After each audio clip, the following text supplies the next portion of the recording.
It's not interesting. We'll just keep it going and going and go. Keep rolling, yeah. Rolling, yeah.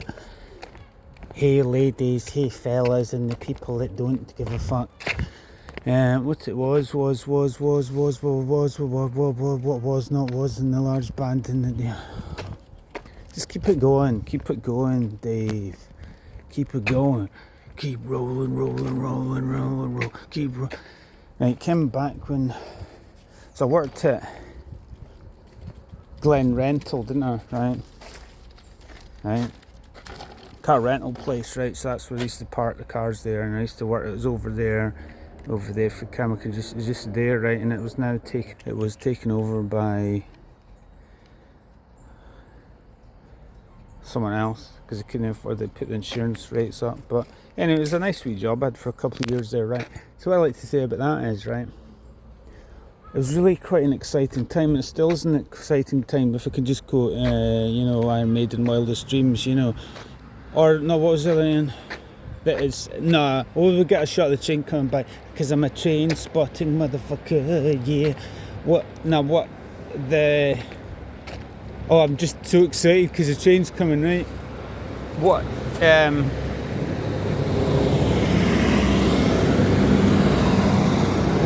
it was right?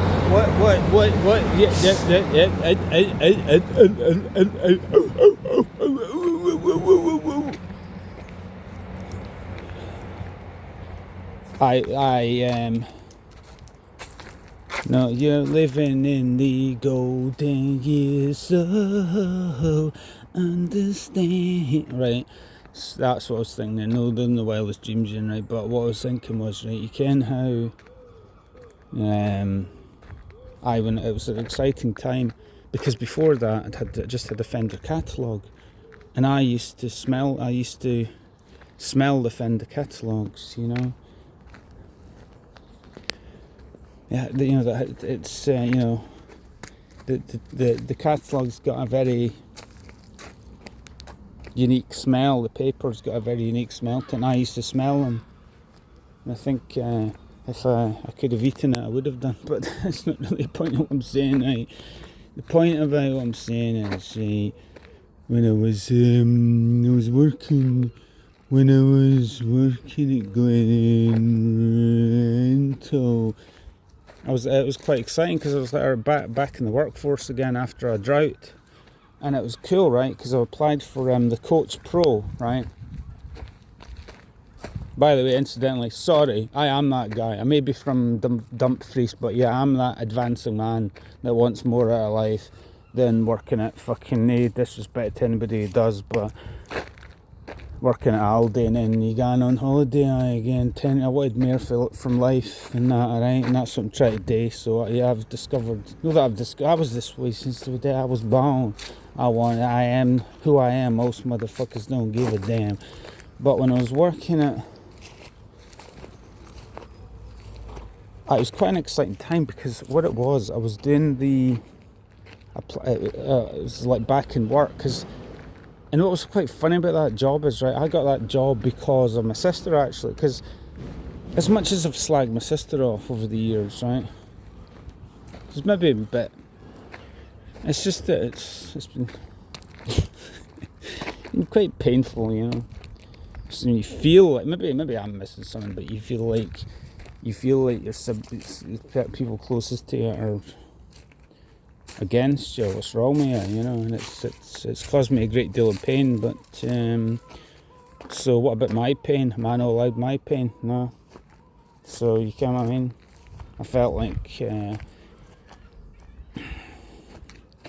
slagging her off, right? And it helped me out. So she helped patronising me because it made her feel bigger about herself. So let's not just keep this going, right? Let's not do that. But anyway, back to so I'm working at Glen Rental, right? And it's fucking cool driving all the cars. And glance but no stay at the past, as my mother says, as my great mother, Sandra Keenan, says, right? She's another one, kind of like Mike Tyson's mum. She's another one, she kens some shit. She doesn't always do it, but she's got, she knows some things because She's because she was a hairdresser, so obviously the gossip, you get all the news, follow the news, all the young dudes that come, even though it's the hairdressers, it wasn't a barber's. My dad took on the barbershop when my dad took on the barbershop when my grandfather died, and you know what I mean, like, and that's not the point of this. The point of what I was saying was, I did the, I don't care if he's didn't watch this or not, by the way, because I'm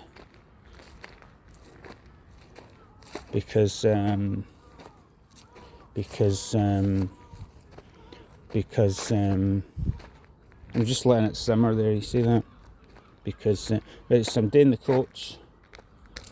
I applied for the, and again, this is where I have to thank Keith Johnston, big up to him, because I was cycling with him. I was kind of getting back into cycling after a really shitty relationship,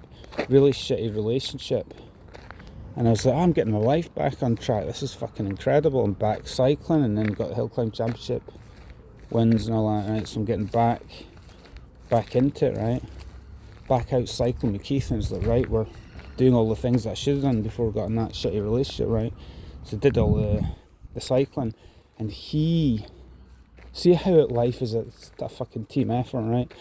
You would never do things if it wasn't for other people, because what he did was he sent me a link. I'm getting to the point, but you got the fucking attention span for this, you know? You got the fucking attention span for this. Get to the point, Dave. Aye, but I'm letting it simmer. Is Michael Jackson wrong, is he? Aye, but he was a fucking beast. No, he wasn't, he?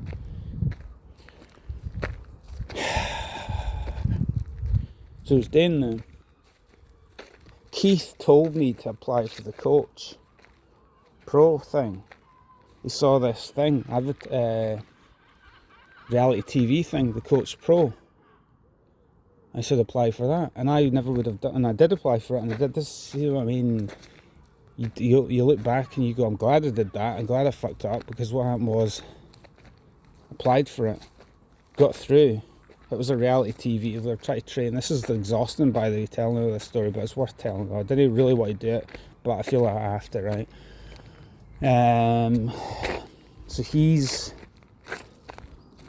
telling me to apply for this Coach Pro reality TV program, right? So he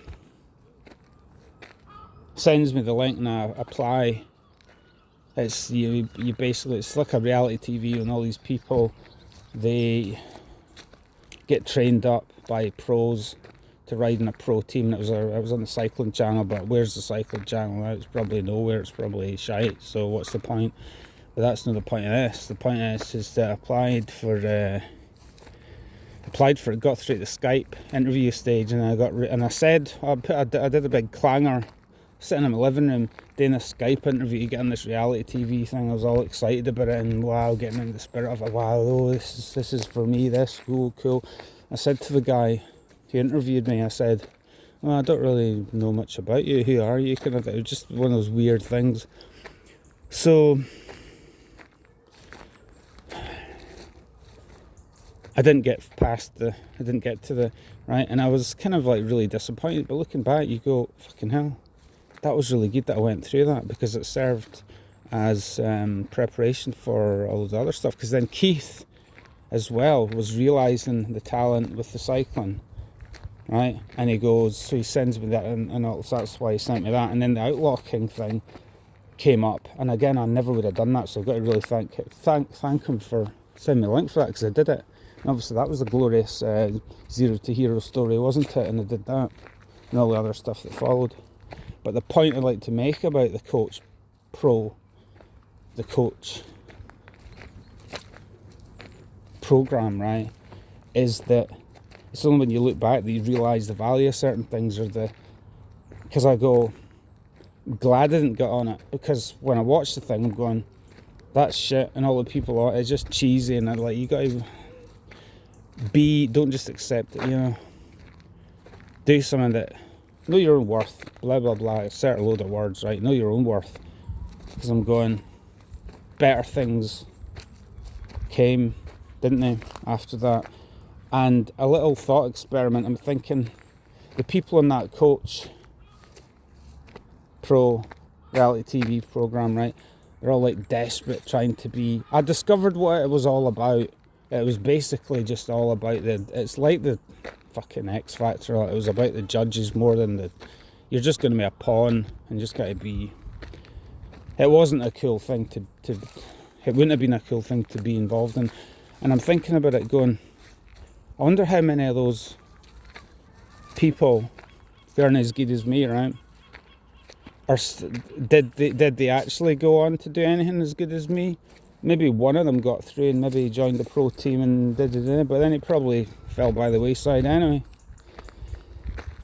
And all the other contestants, they're looking to some other person, like I've said before, looking to some other person to tell them their worth. Discover your own worth, and that speaks to the point about all this, right? I discovered my own worth, so it didn't matter that I didn't get on that thing. I'm better than that. Fuck that.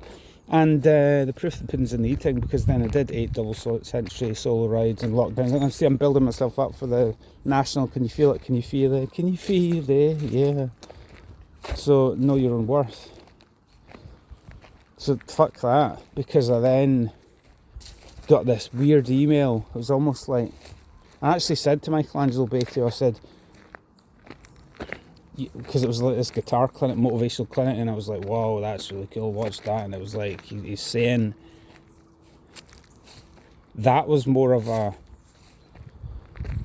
he kicked him at the backside, and he motivated me to do all the cycling, and I probably surpassed. See, I mean, he, you know, impressionistic. This has got too much to say, right? Too much to go into with this. But the point is that I did some cool stuff, and more cool stuff's to come. So fuck the Coach Pro reality TV program. I'm glad it didn't work out, because I did all those cycling achievements, and the national gravel's happening in September. So 99% of those other folk that were on that show, you know, did they do anything as good as me? Because at the end of the day, you can look to the gurus and look to the coaches and the teachers all you want, but at a certain point you just got to fucking do the thing and work it yourself. You can't, I mean, and and you can.